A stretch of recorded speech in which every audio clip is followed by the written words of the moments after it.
This video is sponsored by Cognibiotics by Bioptimizers, a probiotic that elevates your mood, mental clarity, and gut health. More about them at the end of the video. You can click the link in my description box and use the code SINBAD10 at checkout to get 10% off of your first package. One of the playlists that's attached to my YouTube account has solely to do with commercials that inspire me. There's a Dolce & Gabbana commercial, a commercial by Heineken called The Entrance, which I think is just spectacular. It shows a guy just coming into a party and being the life of the party. And whenever I would see it, I would think, this is the kind of entrance I want to someday make in my own life at some big swanky party. But perhaps my favorite commercial of all is a partnership that Under Armour had done with Michael Phelps as part of a campaign called Rule Yourself. That commercial basically shows like an artistic montage of Michael Phelps's routine, day in and day out, and the relentless, unending consistency of it. Not only the brutal workouts, the deadlifts, the swimming pushes, his time spent with his trainer, yelling at him, getting him to push through a tough workout, but also the enormous number of calories he has to eat, the tough things he would have to do for recovery, like ice baths or a type of massage therapy involving suction cups. Not only that, that commercial also shows Michael Phelps just going to bed on time and just getting lots of sleep. I love this trailer as a profound demonstration of what consistency means. It doesn't just mean hustling all the time, although maybe you should hustle a lot, but you should also have the discipline to rest, to enjoy yourself an appropriate amount each day, to actually have a good time with your life, to live a balanced life, and to show up to your work in an honest way to a good degree every day. Being extreme on any given day isn't necessary, but what is necessary is just showing up day in and day out. The power of simply staying consistent, even if you're not working too hard while you are showing up, but just working. Just doing a good amount of work. It makes all the difference. And that's what I want to talk about in today's video. What consistency can do for anyone and how a lack of consistency puts your life on hold. As I rapidly approach my 28th birthday, I can acknowledge that mastery of this one virtue, consistency, might allow me to look back on my life with a sense of fulfillment. Consistency in my work ethic, consistency in adhering to my values, consistency in practicing my sadhana, my daily habits. So close. And the lack of practicing these things, a life of regret. It has always impressed, delighted, surprised me how fairy tale, how much of a sense of ease and progress can come into your life when you're simply consistent. You're not even working that hard on any given day. You just are consistent with the things that map up to the things you want to end up doing. Consistent with the things that matter. And while it's often been touted that consistency pays off over the years, in actuality, I found that just a few months of consistency can allow a lot of things to happen. A few weeks ago, I was just scrolling through my YouTube feed and I came across this video by a guy named Adam J. Bell on why it's so hard to start a YouTube channel in 2021. And just a few minutes into that video, he actually mentioned me as a somewhat well-known YouTuber who uses cinematography in his videos. It was surprising for me to see that because I don't consider myself that well-known, but also I don't consider myself that great of a practitioner of cinematography. Not yet anyway. And because I was watching Adam for the first time, I didn't expect for him to have seen my channel. His declaration of me as a well-known YouTuber didn't ring true for me, as I don't consider my videos, that good right now, at least half the time. But I would attribute 90% of what I've been able to create on this platform as a result of consistency. The problem, however, lies in the fact that sometimes being consistent is really tough. You will come across things that will make you want to slow down. On some days, it feels like the perfect day to take the day off. It feels a bit hilarious to say this, but I actually have to talk myself into doing the things I said I would do pretty much every time. And here's an example of this. If you've ever seen a video on my channel that you thought was good, most likely it was work that was done on the weekends. I mean, I work a day job 9 to 5, Monday through Friday, and outside of meetings, I do have a little bit of flexibility, so I can maybe sneak in an hour here or there to film something, to script something out, or to help finesse and edit, but the majority of the time, work that is done on this channel is done on the weekends. And starting out in 2021, I told myself, I'm just gonna work every weekend. Just 4 or 5 hours every weekend day. We're gonna go shoot, I'm gonna script, something will be done. I don't wanna take a weekend off. On this thing that I totally love doing. And yet when it comes to shooting, when it comes to showing up for the work on any given weekend day, I mean, I wanna fucking kill myself. Thomas. Get up. Kid, I don't want to shoot today, man. No, stop it. Come on. You're Captain Sinbad. I wiped out, man. Did we get the thumbnail? Yeah. All right, let's go. I have to negotiate with myself to get myself to do the thing every single time. What's up, guys? It's me, your boy, Sinbad.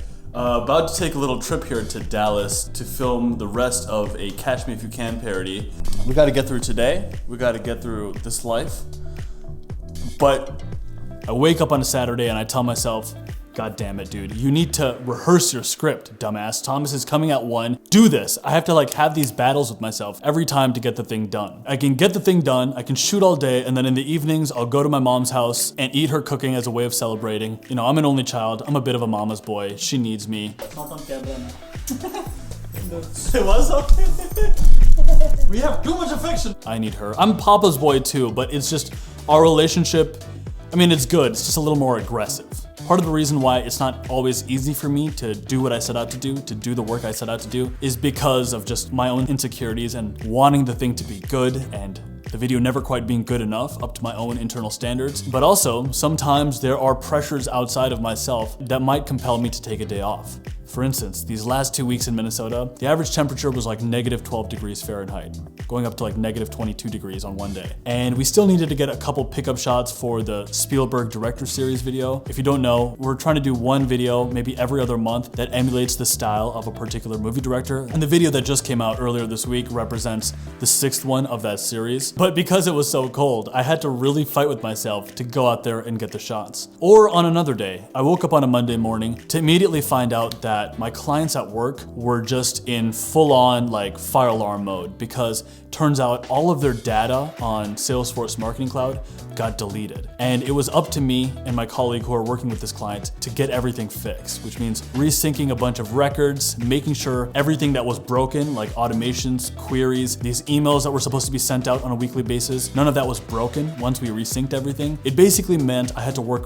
really long hours, non-stop, no breaks, for like a whole week. And even the next week after, there were still some repercussions that we were working through. That week left me completely exhausted. I had really no energy left over to do anything creative. But knowing that consistency is really the only thing I feel I have truly going for me, and that momentum respects and responds to how willing you are to just showing up on those days I have to negotiate with myself to push through, I knew I should have showed up to the work, and we made it happen. It won't always be hard. In fact, often consistency is pretty easy, and if you want to improve anything, any aspect of your life, if you were to just do it an hour a day for 3 months, that's like 90 hours of dedicated effort on something. It will make a difference. But the problem in missing out on consistency, both when it's easy and in those periods of life where things get hard, is that you would fail to accrue that momentum that would naturally kick in if you just showed up all the time, when you do something day in and day out. A lot of the best ideas I got on consistency come from 2 books, Atomic Habits by James Clear and The Slight Edge by Jeff Olson. And so moving into the second half of this video, I'll be referencing some of their works. But let's talk about 4 reasons why consistency might be the most important trait that you could cultivate for yourself. 1, consistency helps you create quantity, which indirectly increases your competence. There is this really famous study done at the University of Florida. A professor of photography grouped his students into 2 categories. Group A would be graded purely on the volume of pictures that they would take. And so if that group took 100 photos, they would get an A, 90 photos over the course of that term, a B, 80 photos, a C, and so on. And all they had to worry about is the volume of photos. The other group was more specifically asked to just take 1 great photo by the end of the term. They would be graded purely on the excellence of their work, but to get an A, they would need to make a nearly perfect image. You might already know about the results of this study, but basically what they found at the end of that semester was that pretty much all of the best photos were produced by Group A, the students who focused on quantity. And that's because in creating an aggregate of photos taken, they messed around more with composition, with lighting, with framing, with their own personal style, using blurs in a certain way, doing creative things in the edit. They got a chance to test out various methods in the darkroom and learn from their mistakes. In the process of creating hundreds of photos,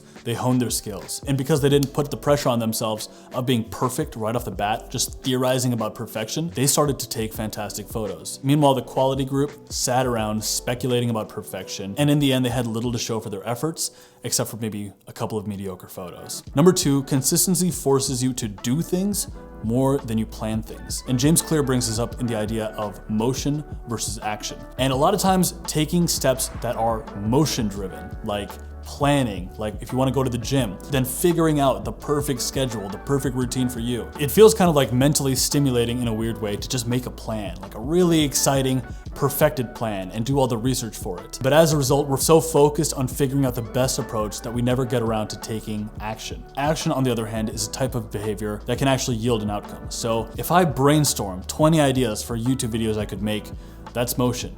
If I actually do the work of making any given video, that's action. And when I focus on action, that's really the main time that I'm affecting the outcome. My buddy Joey from the channel Better Ideas, he said this really beautifully. He said, it's better to be a knight in the forest with a blunt sword, just hacking your way through enemies, just actually doing the work of being a knight, however imperfectly, rather than just sit in your castle and just sharpen your sword without actually doing anything with it. As someone who is sort of in the filmmaking niche, that temptation, I see it all the time, where you feel tempted to buy a piece of gear, maybe buy a lens or a new camera body or a new gimbal, because you can theorize about how that would help you, how that's important, why you might need that to make your masterpiece. But usually what holds someone back from making a quality video is the ideas of the execution that are created, not the gear. I think this is why so many YouTubers in the filmmaking niche talk about gear and aperture and how fast a lens is, but very rarely do you see them come up with a story. I think it's why I have so much respect for comedy, or when comedy YouTube is done right. Because often sketch comedy driven YouTubers, they don't have the best gear, they don't have the best technical knowledge, but if a joke is really good, if an idea is really good, that hits so hard despite the specs. Number 3, showing up on bad days prevents regression. You don't realize how valuable showing up on a bad day is until you actually